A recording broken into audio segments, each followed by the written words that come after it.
877 95 39 86. Saya berasal dari Universitas Terbuka UBPJJ Surabaya, Prodi PGSD, semester 7, yang saat ini saya sedang menempuh mata kuliah praktikum IPA di SD.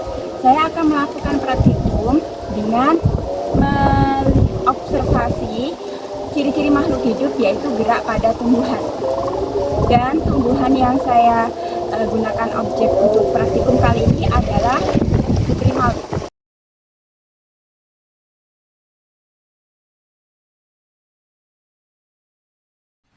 Tumbuhan, seperti halnya makhluk hidup lainnya, dapat merespon rangsangan dari lingkungan. Salah satu contoh tumbuhan yang menunjukkan gerak akibat rangsangan adalah putri malu. Ketika daun putri malu disentuh, daun tersebut akan menutup dengan cepat. Gerakan ini disebut gerak seismonasti, yaitu gerak yang terjadi karena adanya rangsangan berupa sentuhan atau getaran. Berikut adalah gambaran putri malu dalam kondisi normal. Saya akan menyentuhnya dengan sentuhan halus. Tunggu beberapa saat, daunnya mulai menutup.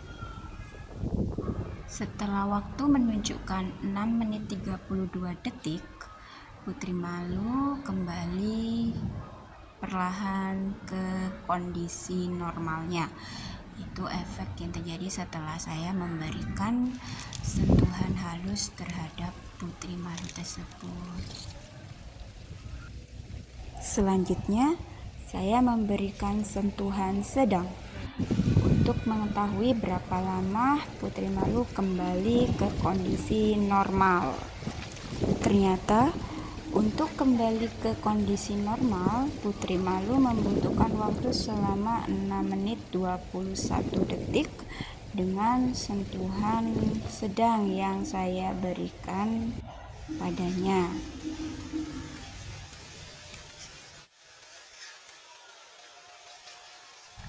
Selanjutnya, saya akan memberikan sentuhan kasar untuk melihat berapa lama waktu yang diperlukan putri malu kembali pada kondisi normalnya.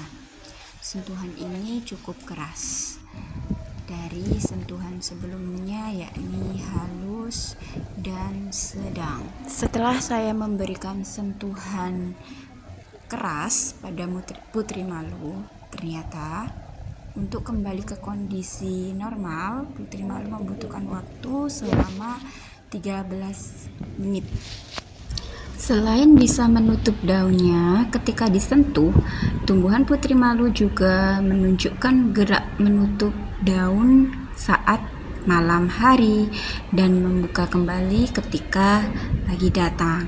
Gerak inilah yang disebut sebagai gerak niktinasti.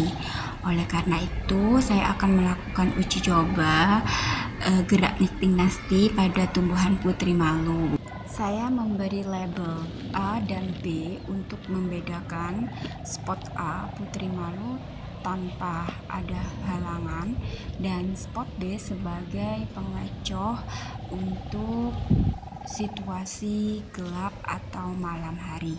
Setelah itu, kita akan tunggu beberapa waktu untuk mengetahui bagaimana reaksi putri malu apabila tertutup oleh benda yang tidak dapat menyerap cahaya. Apa reaksi yang ditimbulkan oleh putri malu apabila tertutup? Kita akan membuat perbandingannya.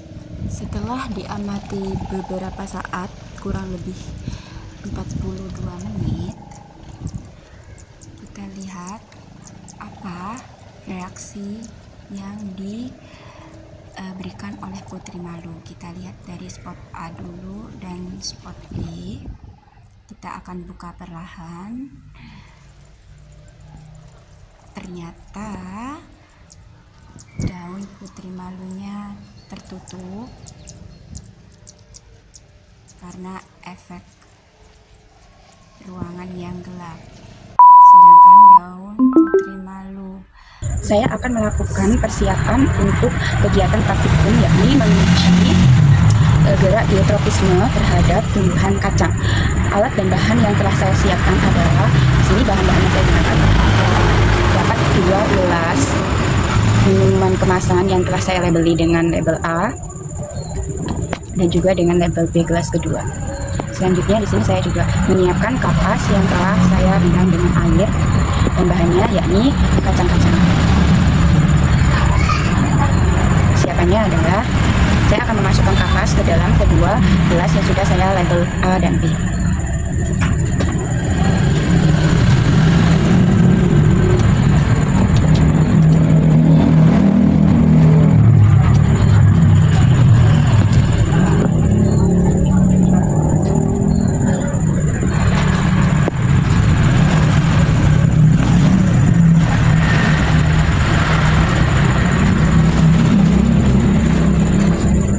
Selanjutnya saya akan memasukkan biji kacang ke masing-masing gelas yang sudah terlabel.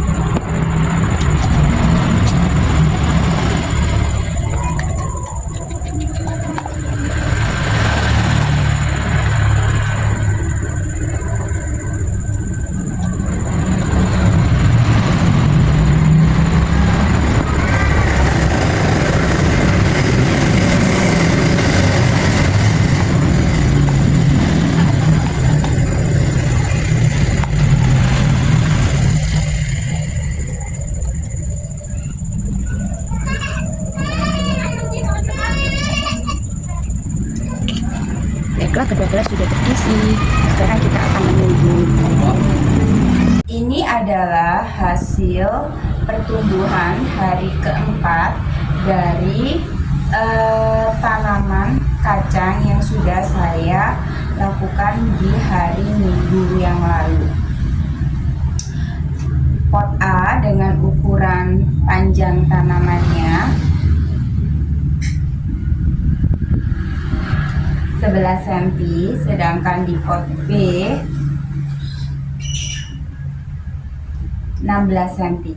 Langkah selanjutnya saya akan mulai menguji gerak geotropisme terhadap salah satu gelas yang berisi tanaman kacang ini, yaitu saya akan melakukan uji cobanya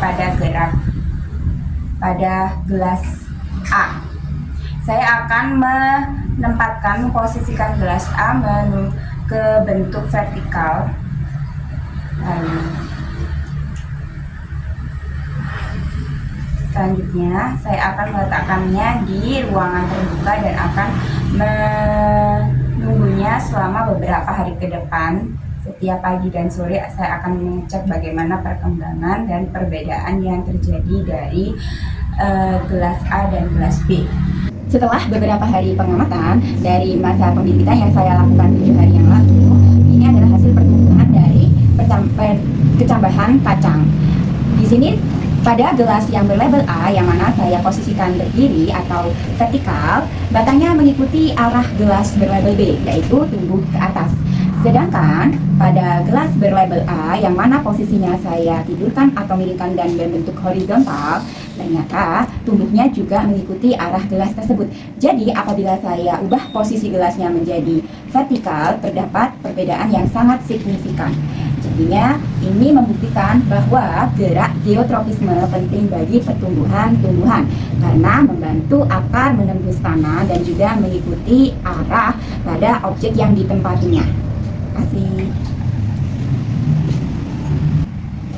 Sekian laporan dari praktikum saya dalam percobaan pengaruh gaya geotropisme terhadap tumbuhan kacang pada hari ini. Semoga bermanfaat atas perhatiannya. Terima kasih banyak. Wassalamualaikum warahmatullahi wabarakatuh.